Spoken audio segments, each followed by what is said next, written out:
Thank you, everybody, for coming to the Aaron Torres Podcast YouTube page. I do have one quick favor before we get to the video that you came here for, and that is very simply this. You see that little red subscribe button below this video?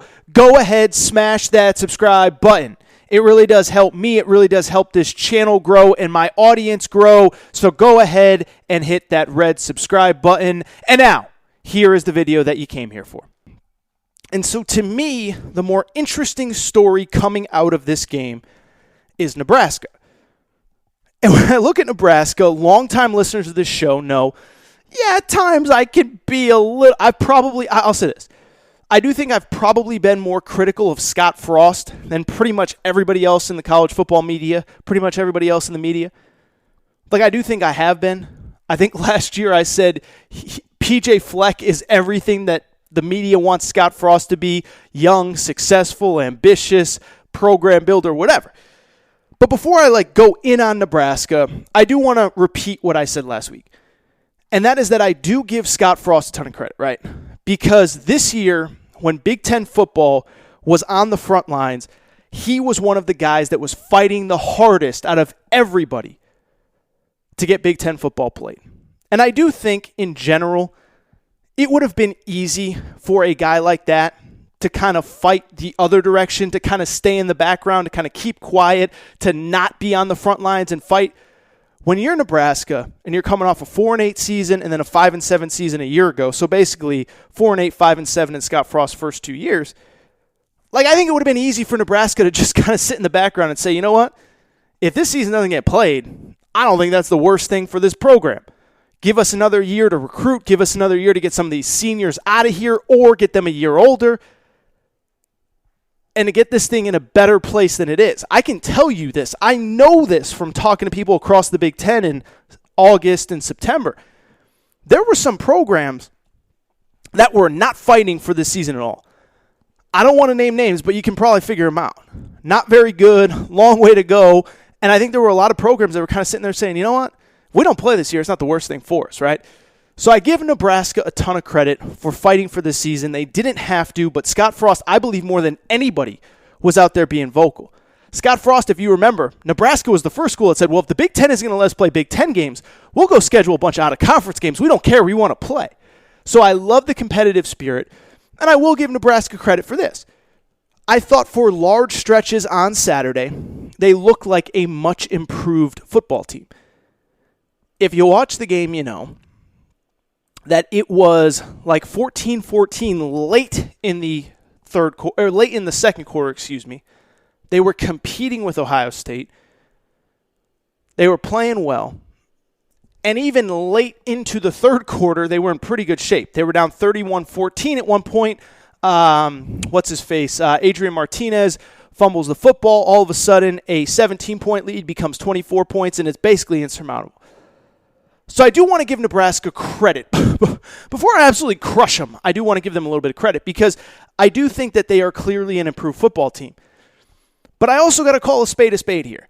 And I also got to talk to you about what I talked about with you last year, which is we crush Harbaugh for going 10-3 and 10-3 his first 2 years. But Scott Frost goes 4-8 and 5-7 and is now 0-1. And it doesn't feel like the gap is narrowing between him and the top of the conference, right? And it kind of reminds me of what I talked about a few weeks ago with Jimbo Fisher on this show after Jimbo Fisher and A&M lost to Alabama. I said, point blank, look, I'm not saying Jimbo Fisher's a terrible coach. I'm not saying Jimbo Fisher has to be fired. But we're now in year 3 and Jimbo Fisher's being paid absurd money. I need to know that the gap between Bama and the top of the conference and A&M is narrowing, and it looks to be widening. And as a credit to A&M, they bounced back, looked good, played well, beat Florida, and obviously they're in very good position going into the second half of the SEC schedule. But I'm kind of at that point with Nebraska right now. I'm not saying Scott Frost is terrible. I'm not saying he can't eventually get this thing figured out. I'm not saying he needs to be fired. He's a terrible coach. By the way, he's not going to be fired. He got an extension at the end of last season. But at a certain point, I got to see some improvement across the board, and not just in moral victories and not just it was close for a quarter or a half. I got to see some improvement. I got to see some close games. I got to maybe see a win. And I know that it's not going to happen against Ohio State, But I guess what I would say about Nebraska, my biggest problem is it doesn't appear as though that gap is narrowing, and it's still very much the same problems that we saw last season. First of all, defense is good. It's not elite. I remember when I was a kid, and I know I'm just dating myself now, but, Nebraska was known as the Black Shirts, right? Best defense in college football. Nasty. They can't get off the field. And I do know that part of it is you're playing maybe the most dynamic offense in college football with Justin Fields. And there were a couple bogus penalties that had 2 guys ejected, actually, and they probably won't play because of targeting. They won't play next week in the first half because of Wisconsin. If you were watching the game, Joel Klatt was freaking out, and I think he was right about one of them. But the defense doesn't appear to be that much deeper, more talented, more skilled, whatever. But really it comes down to quarterback play. And it comes down to Adrian Martinez. And if you listen to this show last year, Adrian Martinez has to be the most frustrating quarterback in college football to watch. And if you watch the game on Saturday, if you didn't watch the game, you look at the stats, you think to yourself, well, he wasn't that bad. Look at the stat sheet. 12 of 15 passing, 105 yards, 85 yards. He's great. He played well. He's not the reason they lost. Watch the game. First of all, I mentioned a minute ago that if you watch the game, he had a massive turnover middle of the third quarter. Nebraska's down, I believe, 31-14, so it's a 17-point game, but you're driving, you can cut it to 10, everything's going good. Instead, he fumbles, return the other way, 31-17 becomes 38-17, and all of a sudden, the game's basically, or 31-14 becomes 38-14, and all of a sudden, the game's over.